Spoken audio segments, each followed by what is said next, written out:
you beautiful people out there. Welcome to my channel.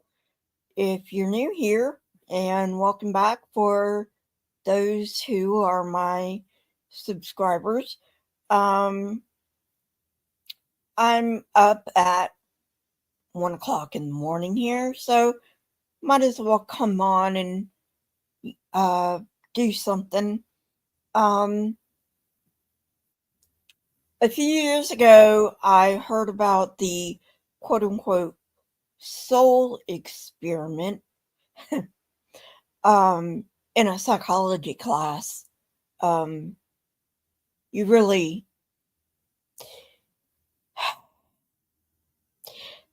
psychology's really,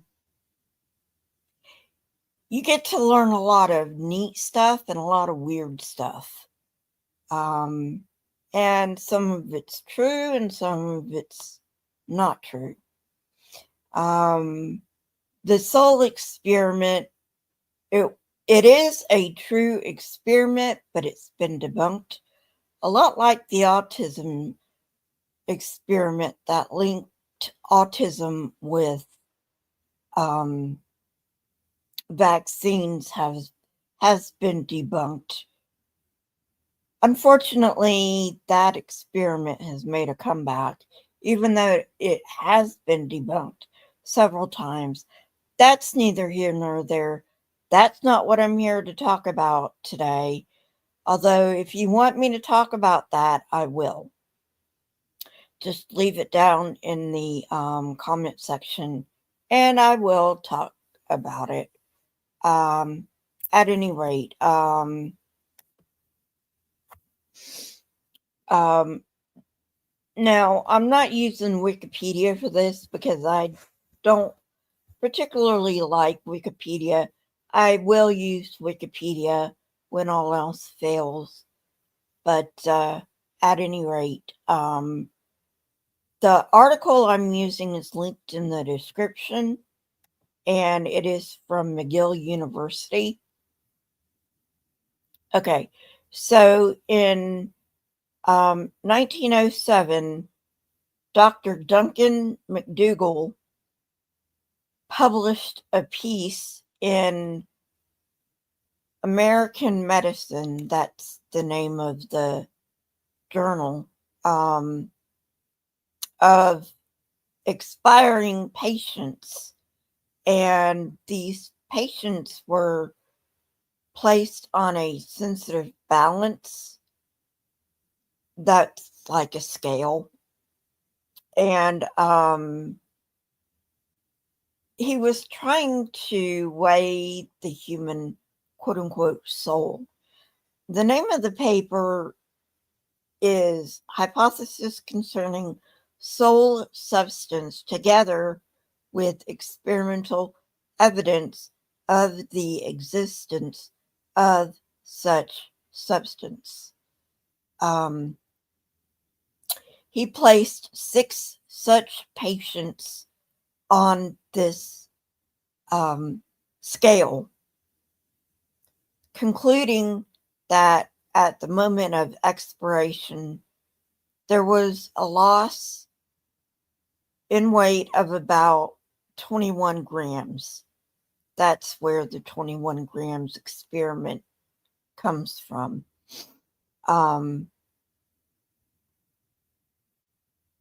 He decided that the weight loss had been attributed to the evaporation of moisture from the skin. But he compared this, and somehow he decided that the weight loss was much larger than the evaporation of moisture from the skin. Now,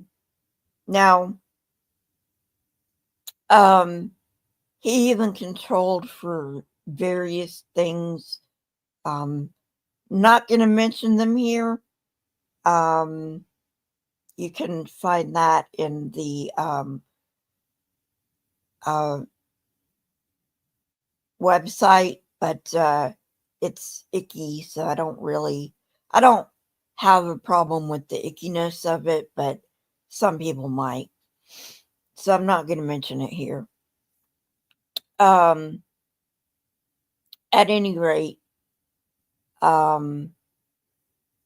he was trying to control for his variables, which is a good start, you know. Of course, 6 patients really isn't that big of a sample, so he should have had a bigger sample.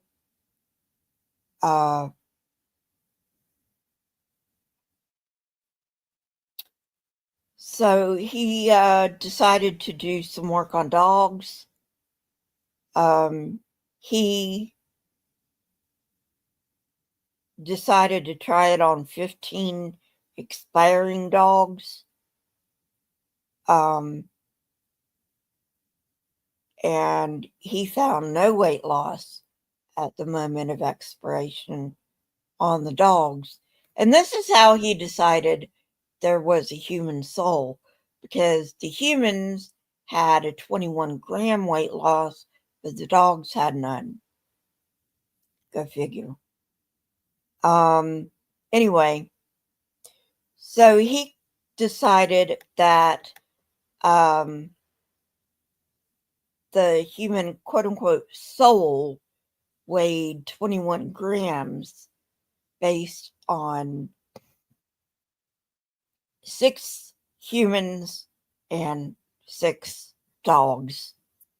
Or 6 humans and 15 dogs, which you really, like I said, you really need a bigger sample size, not only for the humans, but also for the dogs. And of course, he did not repeat this experiment. So, what are you going to do? Now, obviously, this has since been debunked.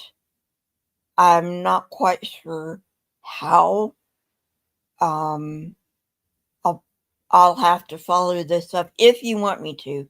If you want to follow up to this live stream, just let me know. In fact, let me go ahead and see if I can do it right now, since I haven't been on very long. Just give me a minute.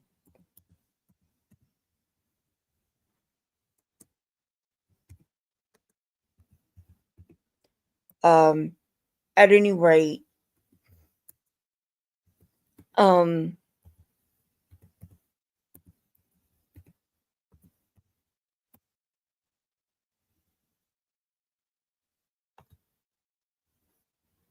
yeah, it's really weird. Some of the stuff they did, like,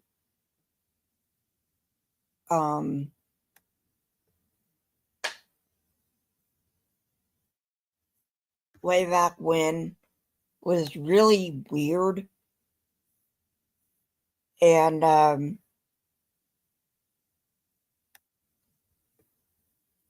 of course, and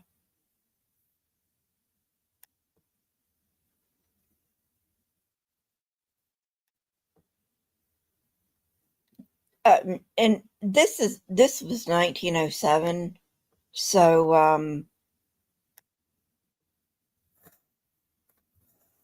I don't know who funded this.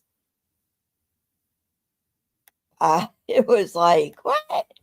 Okay, so I found a Live Science article, and I'll also link it in the description, so you can just click on it and peruse it at your leisure. So, you know, his results were all over the place, even though they say that, you know, it was 21 grams. But I have a hard time thinking that even 6 samples were that bunched together, you know. But McDougall did admit that more measurements were needed to confirm this, and it hasn't happened. In 1907, they had not yet had ethics boards, and since then, ethics boards have come into play. So, partially because of these ethics boards, and partly because nobody's going to fund this research nowadays. More experiments have not been done.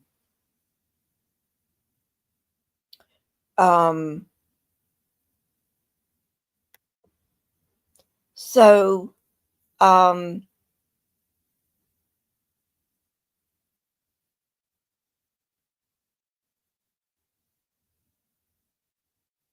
so McDougall was testing a hypothesis by Dr. Jerry Nahum, a chemical engineer and a physician at Duke University, that said that the soul, or at least consciousness, must be associated with information equivalent to a certain amount of energy.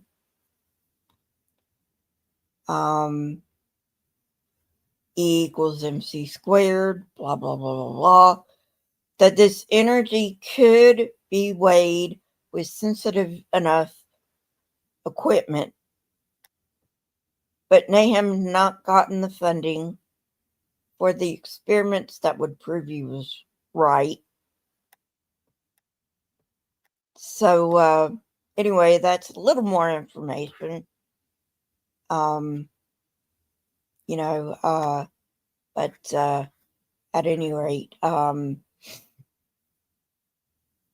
so yeah, let's see.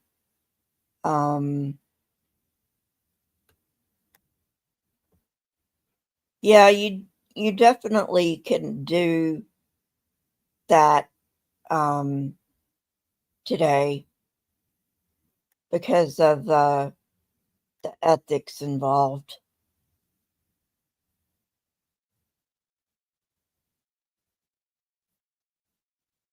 Okay, here's one from JAMA Network. Let's see what JAMA Network has to say. JAMA is the Journal of the American Medical Association, by the way.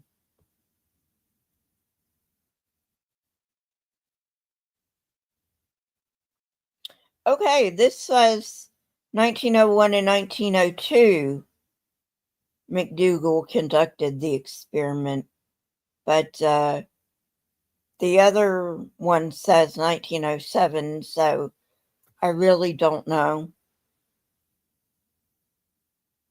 All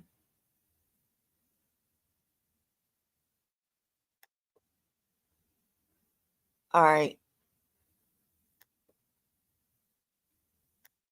The scientific lapses committed by McDougall excluded potentially eligible patients using unreliable measures and selectively reporting results favorable to the investigators' hypothesis.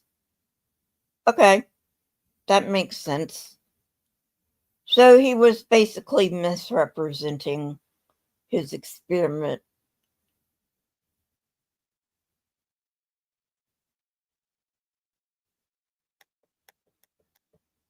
Okay. I'll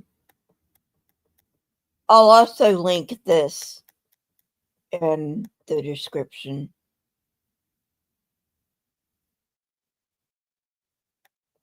So anyway, the main takeaway from this is that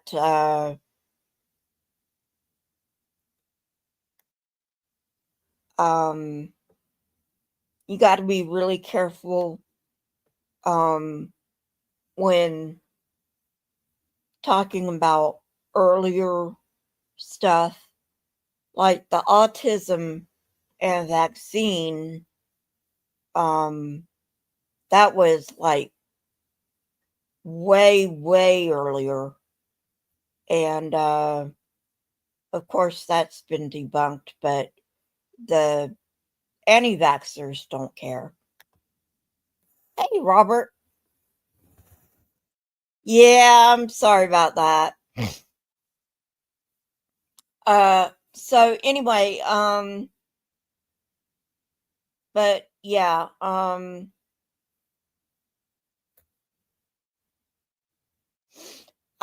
I forget when the autism slash vaccine experiment, quote unquote experiment, was done, but it's given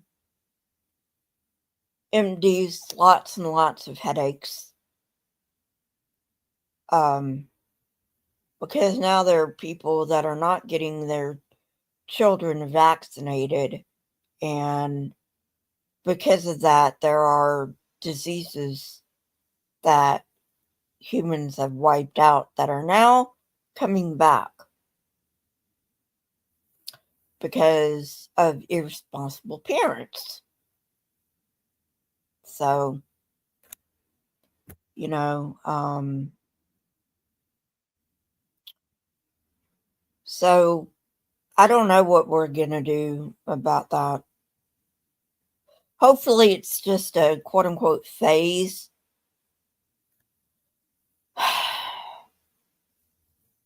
And let me just say, let me go off on a tangent.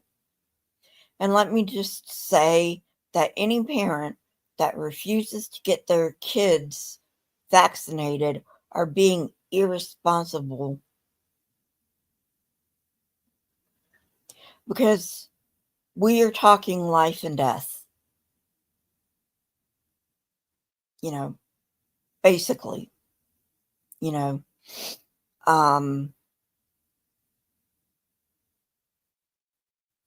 Polio could make a comeback because of this. It hasn't yet, but it could.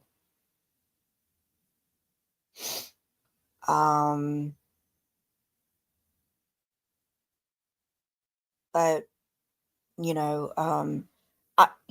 I had chicken pox when I was younger, and the only reason I had chicken pox is because when I got chicken pox, there wasn't a vaccine for it. I was like 5 or 6 when I got chicken pox. And, I recently had the shingles. And that's a residual effect of chickenpox. If you have not had chickenpox, you're not going to get shingles.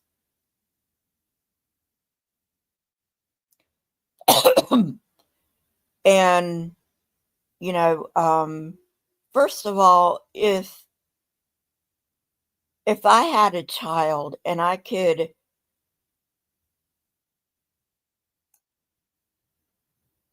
prevent them from getting chickenpox, which was horrible, believe me, it was horrible, I would. No, I don't have any children. But, and because they would not have gotten any chickenpox, they would not get shingles, which is also horrible. But, I could get shingles again, but hopefully I won't. But, this is what we have to deal with. People being irresponsible because scientists most scientists are responsible, but you've got 0.5%, 1% who are not being responsible. And because of that, you get people being irresponsible because they choose to believe that 0.5%, 1%, and whose experiments have been debunked time and time again, and yet they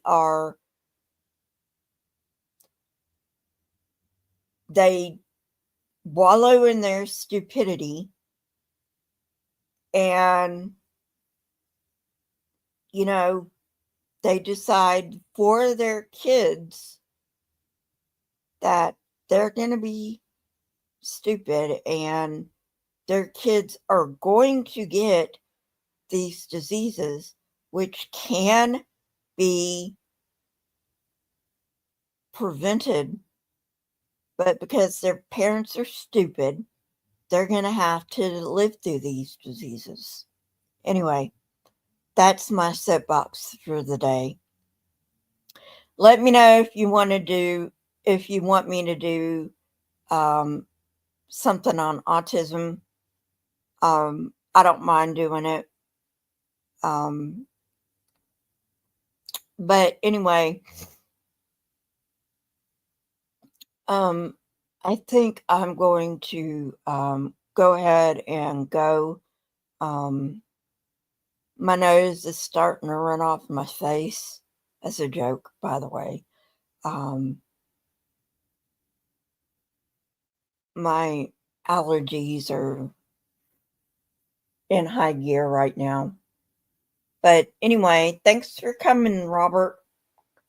And I'll add the links in the description. So I will see you later. I don't know whether I'll do a live stream before January 1st, but I'll definitely do a live stream on January 1st. So if I don't see you before then, I'll definitely see you on January 1st. So, until then, take care, everyone. Bye.